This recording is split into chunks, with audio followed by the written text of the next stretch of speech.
研习神所默示的圣经，领受教训、督责、归正和学义的益处，这是属神的人得以完全，预备行各样善事的成长之路。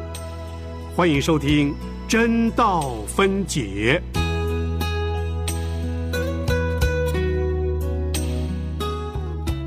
各位弟兄姐妹，你好，非常的高兴我们又在空中见面了。这是真道分解，我是陈灵心，耳东陈，心灵更新的灵心。让我们继续的来研究罗马书。我们呢看了罗马书第1章18节到第32节，主题是外教人的真相。那边提到人犯了3重的罪，第一是不虔，第二是不义，第三是抵挡真理。不虔表示态度上面对神不尊敬，不义是在行为上面充满各样的污秽，抵挡真理就是抗拒神，甚至不让别人认识真理。其实人随时都可以认识神，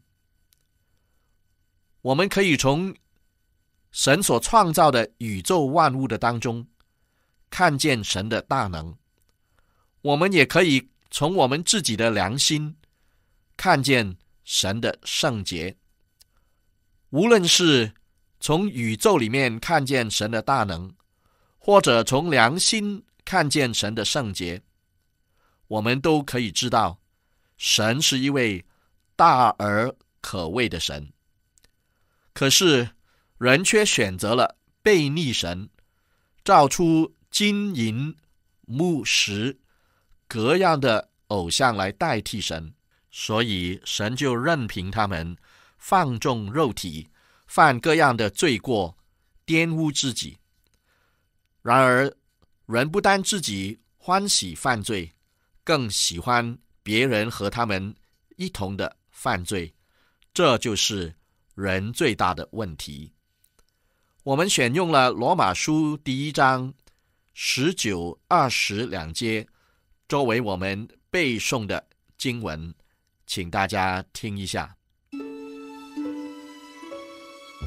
罗马书金句第5讲，罗马书1章19到20节，神的事情人所能知道的，原显明在人心里，因为神已经给他们显明。自从造天地以来，神的永能和神性是明明可知的，虽是眼不能见，但借着所造之物就可以晓得，叫人无可推诿。罗马书1章19到20节。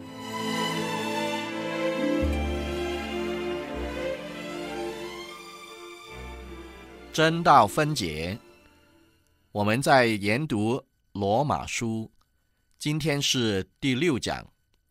我们用的经文是罗马书第2章第1到第16节，罗马书第2章第1到第16节，主题是道德界的真相。罗马书第2章第1到第16节。今天许多的宗教家、道德家、教育家、哲学家都自以为很有道德，但是圣经对他们的看法又如何呢？让我们来看看罗马书怎么说。罗马书告诉我们，道德界的人犯了很多的错误。第一，他们论断别人，自以为义。罗马书第2章第1节说，你这论断人的，无论你是谁，也无可推诿。你在什么事上论断人，就在什么事上定自己的罪，因你这论断人的，自己所行的却和别人一样。自以为道德的人最会指责别人不道德，可是论断人的必被论断，批评人的也必被批评，而且是按照他对别人的要求的标准来受到别人的要求。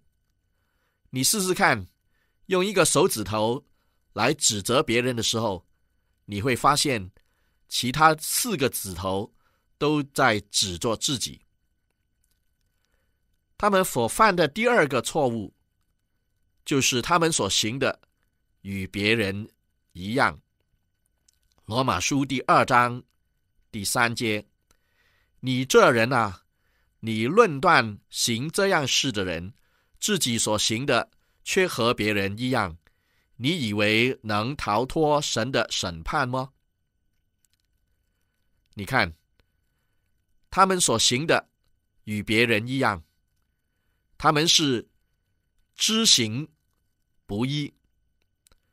其实我们都知道，知是容易，行却非常的难。我们容易原谅自己，每一次我们迟到的时候，我们总会有道理，说挤车了，不舒服了，睡不好了，总有一个原谅自己的推搪的话。其实我们所行的跟别人完全一样。人第3个问题就是自以为可以脱罪。罗马书第2章第3节，这里说，你这人啊，你论断行这样事的人，自己所行的却和别人一样，你以为能逃脱神的审判吗？你以为能逃脱神的审判吗？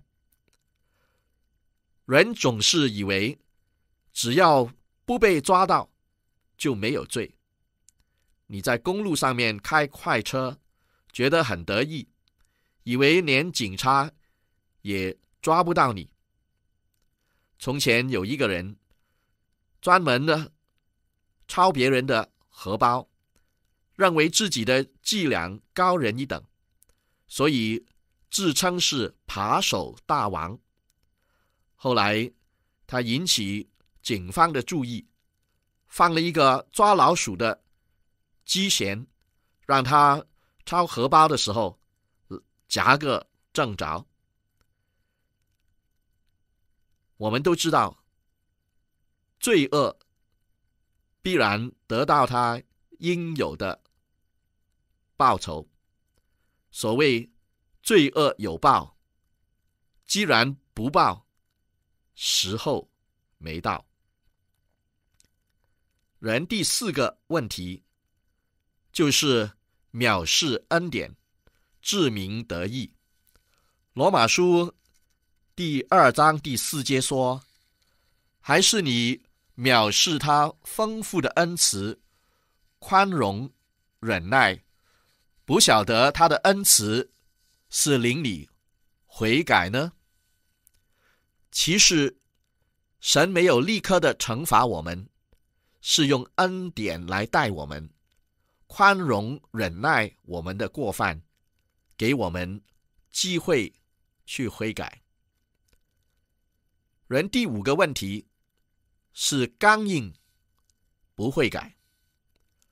罗马书第2章第5节说，你仅认作你刚硬不悔改的心，为自己积蓄愤怒，以致神震怒，显他公义审判的日子来到。可见自以为有道德有礼教德高望重的人最难悔改。这些人欢喜跟别人来比较，自以为比别人强，其实只是半斤比8两，50步笑100步而已。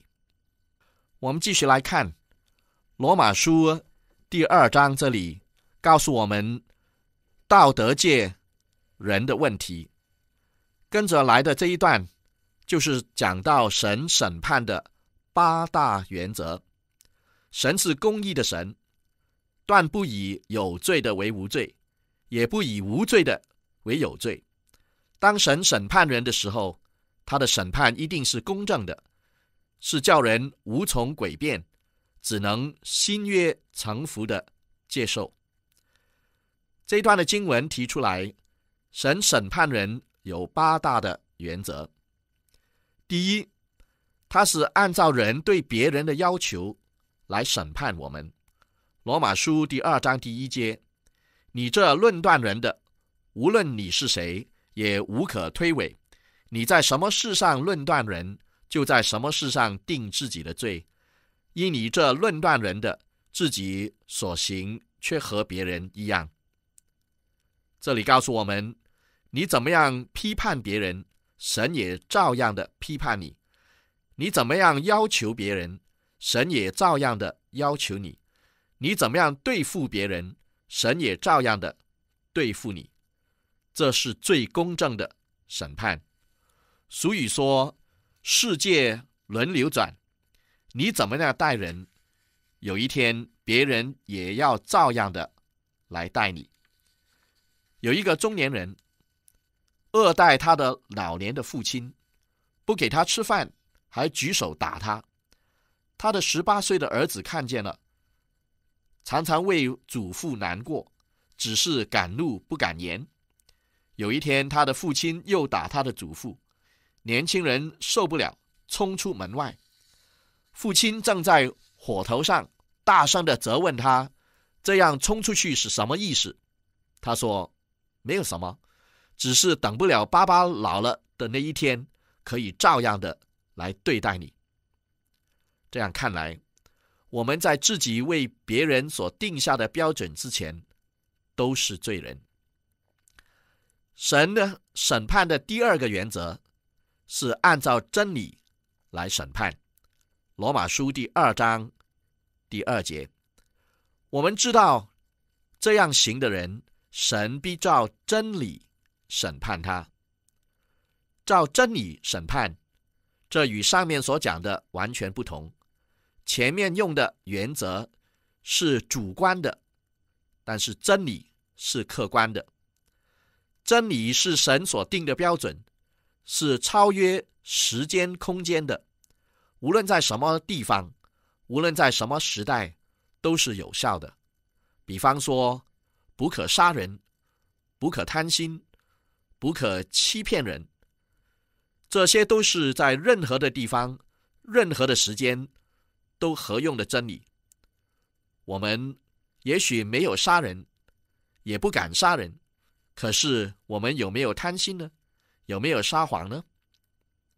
有一次，有人举办了一个撒谎比赛，得到世界上面撒谎冠军的人，他撒的谎是这样的，他说，我从来没有说过半句谎言。其实这就是最大的谎言。这样看来，我们在真理的面前都是罪人。神审判人第3个的原则是按公义来审判。罗马书第2章第5节，你竟认作你刚硬不悔改的心，为自己积蓄愤怒，以致神震怒，显他公义审判的日子来到。神要按公义来审判人，神的公义要比真理的审判更加的严厉。今天有许多的人都在神的公义的底下站立不住，因为神按公义的审判，不单监管了人的行为，更是监管了人的存心和动机。我们说不可杀人，可是耶稣说，凡向弟兄动怒的，难免受审判。杀人是罪恶的行为，但是恼怒是杀人的动机。我们又说不可奸淫，但是主耶稣说，凡看见妇女就动淫念的，这人心里已经与他犯奸淫了。奸淫是罪恶的行为，但是动淫念是奸淫的动机。可见神不单要审判人的行为，更要审判人的动机。这样看来，我们在公义的神的面前都是罪人。神审判人第4个原则是按行为来审判。罗马书第2章第6节，他必照个人的行为报应个人。神是无所不知的，我们一切的行为都在他监察之下，没有一件的罪过可以逃过神的监察。其实我们人人都心里有数，知道我们的行为在神的面前是站立不住的。这样看来，按我们的行为，我们实在是罪人。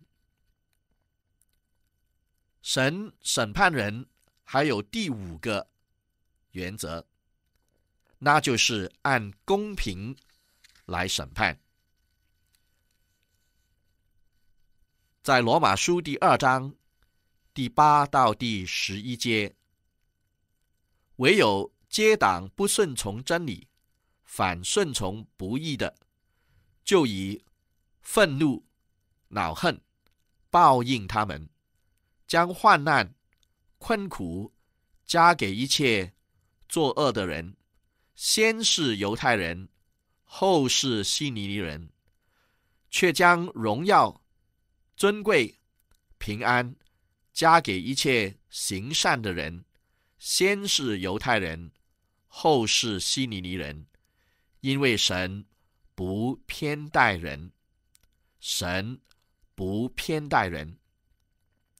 这里告诉我们，神必按公平来审判人，恶人要受罚，善人必蒙福。今天不公平的案子太多了，有人被冤枉而下在监牢的里面，有人收买法庭而免受刑罚，有人被无辜的被罚，却有人逍遥法外。神是公平的，他必不以有罪的为无罪，却为受屈的人来伸冤。所谓恶有恶报，善有善报，神不偏待人。我们想想看，如果没有神来主持公义，世上就没有公理，没有公平。如果没有神来审判人，世界上面就没有报应。如果没有神来主持公义，就没有公平的审判。可是我们都是不顺从真理、作恶多端的人，在神的面前，我们都是罪人。神审判人还有第6个原则，那就是按律法来审判。罗马书第2章12到14节，凡没有律法犯了罪的，也必不按律法灭亡；凡在律法以下犯了罪的，也必按律法受审判。原来在神面前，不是听律法的为义，乃是行律法的称义。没有律法的外邦人，若顺作本性，行律法上的事，他们虽然没有律法，自己就是自己的律法。这里告诉我们，神要按律法来审判人，人在神的律法的面前绝对是个罪人，因为人没有办法遵守律法，所以圣经说没有义人，连一个也没有。其实我们不必犯所有的律法诫命才是罪人，我们只要犯了律法诫命当中的其中一条，我们就已经是罪人了。因为雅各书第2章第10节说，因为凡遵守全律法的，只在一条上跌倒，他就是犯了众条。只在一条上面跌倒，他就是犯了众条。不单如此，如果我们干犯神的一条诫命，也就是干犯了定诫命的神。因为雅各书第2章11节继续的说，原来那说不可奸淫的，也说不可杀人，你就是不奸淫却杀人，仍是成了犯律法的。所以我们只要犯了诫命里面的一条，我们就是干犯了那一位定诫命的神。这样看来，我们在律法的面前全都是罪人。神审判人还有第7个原则，那就是按良心来审判。罗马书第2章15节，这是显出律法的功用刻在他们心里，他们是非之心同作见证，并且他们的思念互相较量，或以为是，或以为非。神造人的时候是照作他的形象造人的，所以人好像神一样，是有道德性，是有分别是非的能力。外邦人虽然没有十诫和律法，可是良知的作用是在他们的心里面，叫他们能分别是非，知道什么是对的，什么是错的。可是我们都好像保罗所说的一样，罗马书第7章15节，保罗说，因为我所做的我自己不明白，我所愿意的我并不做，我所恨恶的我倒去做。这就是我们心灵里面的困扰。按我们所知道应该做的，我们没有做，但是按我们知道不应该做的，我们常常反倒去做。这样看来，我们面对自己的良心，知道自己确实是个罪人。神审判人还有第8个原则，就是按福音来审判。罗马书第2章16节，就在神接耶稣基督审判人隐秘事的日子，照作我的福音所言，照作我的福音所言。这里我们看见神要按着福音来审判世人。福音原是神赦免人、救赎人的好消息，怎么会成为审判人的原则呢？我们知道，如果我们听了福音却不相信，反而拒绝福音，那么赦罪的恩典在我们身上就没有功效了。但是如果我们听了福音，就相信接受，神就照做福音赦免我们的罪，拯救我们脱离罪恶和罪恶的刑罚，赐给我们永生。所以有一天，神要按着福音来审判我们，看我们是接受福音还是拒绝福音。接受福音的人有永生，拒绝福音的人永远沉沦。从罗马书第2章第1到第16节这一段的经文告诉我们，世人都要受神的审判。神审判人有8个原则。第一是按照人对别人的要求来审判。第二，按照他所定的真理来审判。第三，按照神的公义来审判。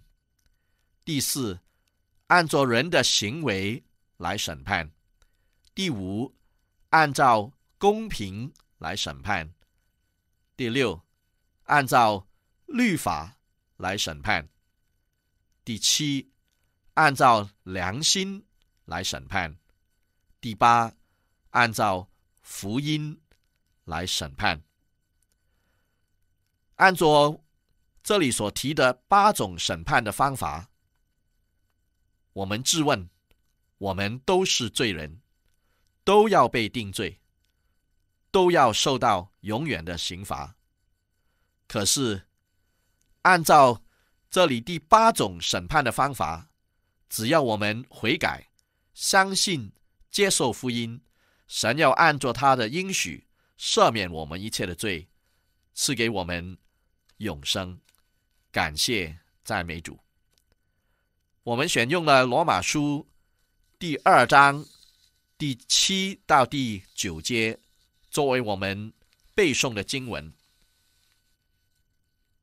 第7节，凡恒心行善，寻求荣耀尊贵和不能朽坏之福的，就以永生报应他们；唯有结党不顺从真理，反顺从不义的，就以愤怒恼恨报应他们，将患难困苦加给一切作恶的人，先是犹太人，后是希尼尼人。谢谢您收听，我们下一次要讲罗马书第2章17节到第3章第8节，欢迎您收听，再见。